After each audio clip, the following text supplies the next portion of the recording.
Hello guys, I hope you're sharpo and I'm okay myself. Today we're going to look at Crash 500 because normally we do VIX 75, we do Nasdaq, we do US 30, but I see in the comments some of you said I should include some of this stuff from, more stuff from Deriv. So I will do Crash 500 and then going forward I'll just add more. So make sure that you stick with me until the end so that we can go through this one together, do the top down analysis, and then maybe see if we can, have like a trade idea. So, and if you are new here, make sure that you subscribe or hit the bell icon because this is where I share, the market analysis. So let's get started. We always start at the top. So let's remove these ones here because I put them here long time ago. So you always start at the top so that you can see the bigger picture before you make your decisions on your smaller time frames.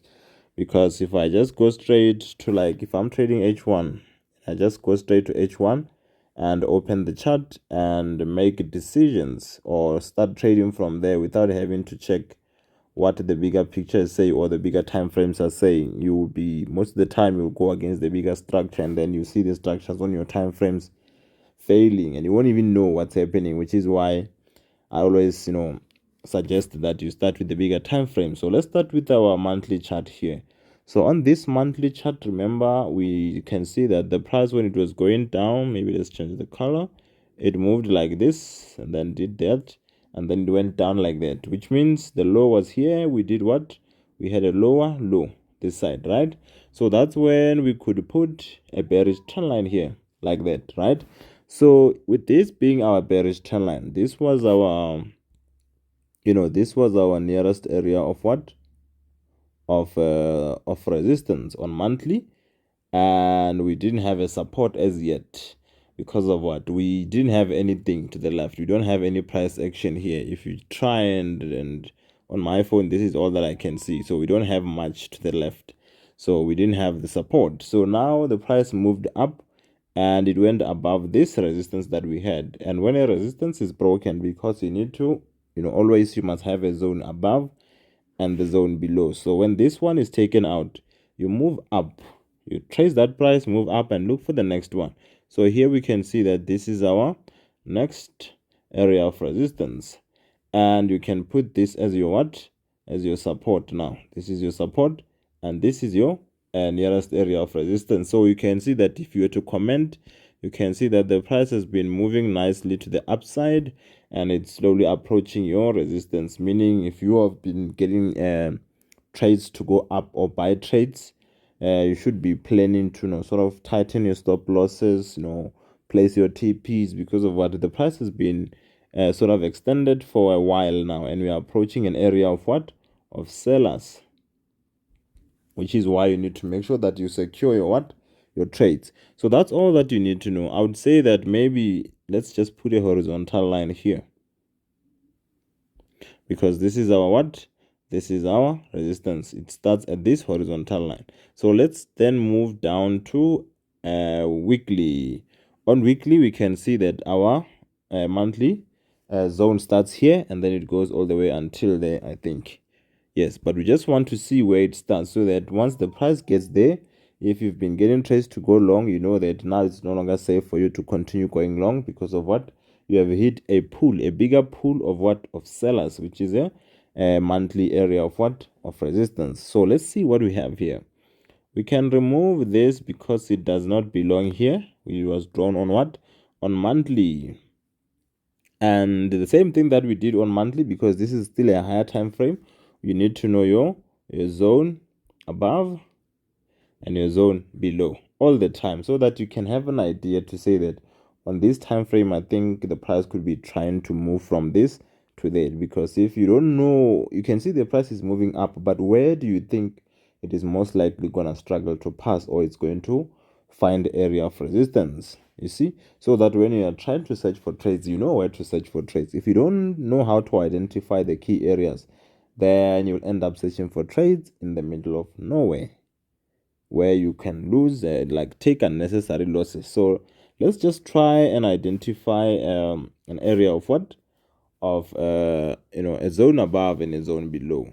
So on this one, we can see that currently currently we can take this as your resistance on weekly, and this as your support. This is weekly. Remember, each time frame is going to have its own structure, it's going to have its own zones. So just because you saw that your monthly zone starts here, it does not mean a weekly one must also be around there. So if you've got a zone, you just have to use the price action on that time frame. So here we've got the resistance there, and we've got the support. The only thing here that it is sort of different to what you had on the other time frame was that okay, not this, I wanted the trend line, is that the trend line is not the same as what you had on the other side, which means the trend line is here. Sort of, you can see where I'm trying to put it. So when you were going down, the trend line was there, and we did have this at some point. We did have this as our what? Our resistance at some point. And remember, the last time I made a video on this was that when the price is hitting, it was approaching there. I think it was inside there, and I said, now it's no longer a good time for us to do what? To continue taking trades to the upside, because you have hit what? Weekly area of what? Area of resistance. So it's a very big zone. Some of the buyers are going to exit, and you can see that the sellers tried to come in. As you can see, they had this. So they hit the zone and they had that, which is why it's important for you to be able to identify key zones where the price is gonna sort of react. So it's just that the sellers, they tried to push down, but it was not enough. The following week, they allowed the bulls to come back and what? Engulf. So that bullish engulfing, it even broke their zone. That's when you knew the sellers, they are defeated. So because the zone has been taken out, that's when you could continue taking trades to go to the upside, targeting the next zone. But when you're still inside here, trying to buy there was very risky because of where you are. But once that zone is taken out, you know that the zone does not exist anymore, and then you push up. So you can see that this zone that we said is our nearest support is the one that pushed up and broke the old resistance. Right? So do we have a bullish trend line here? Not yet, not yet. But even if you put it somewhere there, it's fine. But it's not gonna help you. But all you need to know is that this is your support and this is your resistance. Should that, so now my question is it a good idea for you to sort of search for trades around there? Yes, you can do that, but with what? With confirmation, simply because of what? Weekly is not to the upside, to the downside, which is why when you're searching trades to the downside, you need to make sure that you wait for confirmation. You wait for price to tell you that, to show you that it's about to react. It looks like it's reacting. So, the candlestick, that's when you zoom into smaller time frames and just check how the price is reacting inside there, so that you can do what? You can decide if that, whatever that it is doing, it's a confirmation enough to say that maybe it's gonna give you a pullback to the downside. Because of what? If this time frame was to the downside, you could go with things like what? Sell limit, because you know that even the bigger time frame is to the downside. But now, because the bigger time frame is not bearish and you're trying to sell from this zone, you just need to make sure that you wait for confirmation. All right, so let's just bring, so should this one be taken out? This one, I wouldn't trust it that much. Yes, it's an area of what? Of resistance, but if you compare the price action around it, even the way the price is trying to take off from that zone after forming the zone, it's not so nice. Or you can even say, if I draw it like this, like that, using that bullish candlestick there, you can say that it was tested here. Now it's going to be tested again. So it's sort of not fresh, and the momentum is pushing up. It's a bearish zone, so it's not in line with momentum. So these are not good for it. So it's a zone, yes, it's a bigger zone. You can try search for trades, but there you need proper confirmation, or otherwise I would suggest you wait for the one up there, because you will know that it is inside a monthly resistance. If you still remember, we said our monthly starts from that horizontal line. So if you get a zone here, at least you know it is inside what? A monthly zone, a very same monthly zone that is fresh, and it pushed to the downside. It gave you what? All time low. At least that one will have higher odds than the one that we currently have. but we will see how it plays out as we're moving down to the smaller time frames. So that's all that you have on this time frame. So let's just leave it there and move down to daily and see if there's anything different here. So on daily, what do we have? So as you're moving to the downside, remember you'll have more candlesticks, the price action is going to change, and you'll agree that this is your what? Your daily bullish trend line. And this will be your nearest area of support. So now my question to you is that if you are trading daily, you're executing trades on daily, and you're trying to search for trades, you can see that this is definitely bullish. And so now if the price was to come back here, which color can I use? If the price was to drop from there and come back here to this zone or to that trend line, buying from there, even though we understand that the trend line is holding, buying from there, you gonna have to wait with that one. Why? Because the price is coming from weekly. It's coming from weekly, pushing down from weekly. You trying to fight that with your daily might not be a good idea. So because of where you are now, it's no longer safe for you to buy, unless if the price does what? Remember, there is your zone. It's approaching the end of it, the weekly zone. Unless if the price is to go up and break the zone, then you come back, you can take whatever zone you want, because this won't be there anymore. It will be taken out. So you need to be careful. If the price comes back while it is inside the zone, not taking out the zone, it's a weekly zone, still active, trying to go against it on a time frame that's smaller than that, it's not going to be a good idea. Let's see. So from here, let's move to the left. Yes, the daily zone that we have, it will still be this one that is inside your sort of your weekly. And when you're going up, you had the trend line there, you had the zone there, and all of that was broken by a move that was started from this zone that is currently holding. All that move broke everything. But what we understand that they are bearish. This weekly and the daily, they are bearish structures, but they are time frame. The weekly time frame and the daily time frame are not bearish. So that's the negative thing about it, which is why we say if you get trades there, you must make sure that you have proper confirmation.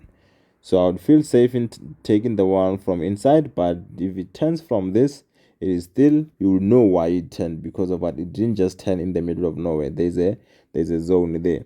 So we can let's remove this, and just put a zone on daily, which is this one here.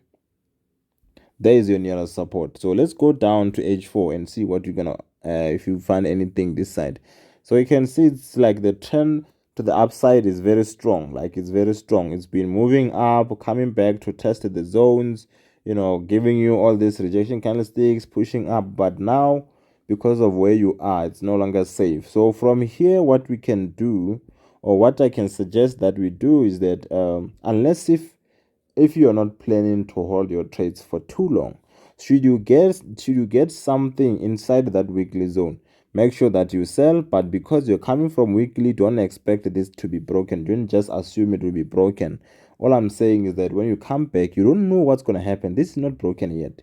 So when you come back, make sure that if you get trades, if you get reasons to sell there, if you see signs of weakness and reversal, and you decide to go with it, make sure that this trend line or this zone you're going to use as your TP, because of what?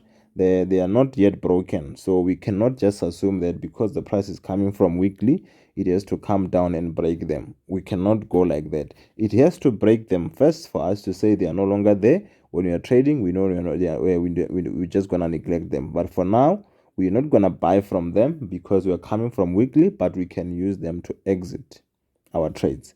So on H4, there's really nothing much. There is nothing much at all. So the nearest zone would be somewhere here. Maybe if the price was to come down and take it out, it will convince you that the bulls have been doing so well, pushing to the upside. Now there, maybe the support zone has been taken out. You can try and catch the pullback to the downside towards the trend line.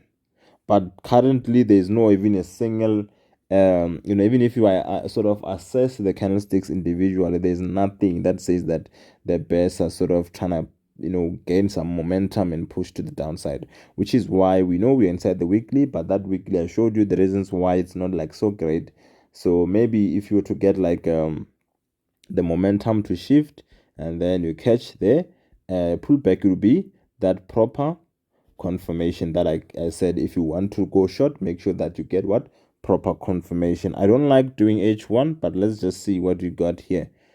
Even here we don't have much. The price just came to this zone here, and then it pushed up, but we don't have anything as yet that says that we can sell. Let's just wait. All I can say to you is that look for any signs of weakness, and then you can look for trades to go short, but don't go past these points, this trend line and the zone. But if the price is to go above the zone, then the pullback, you can take it into that monthly resistance, then you can exit there. So that's all that we have, guys. So if you're interested in the mentorship, you'll just leave a comment, because we're starting on Monday. We're starting with the classes on Monday. So if you're interested in this style of trading, you'll just let me know. So I just thought I should involve something from the reef, because you guys said I've been doing a lot of VIX 75 and Nasdaq and US 30, but I haven't touched on these ones. But here you can see that the same way that I've been assessing or analyzing Nasdaq or US 30 is the same thing here. You don't have to change your approach because now maybe you are trying to trade cryptocurrency. No, you must have rules. You must have a strategy that you can apply on stocks. You can apply on whatever that you are trading, be it currencies or whatever. You must still be able to apply it and come with what positive results. So that's all that I wanted to share you guys with regards to what barking this one Crash500. So make sure that you just hit that like button so that the video can reach more people, so that they can also find out this way they can start viewing the markets this way. Then I'll end it here, guys. I'll see you in the next video. Sharp sharp.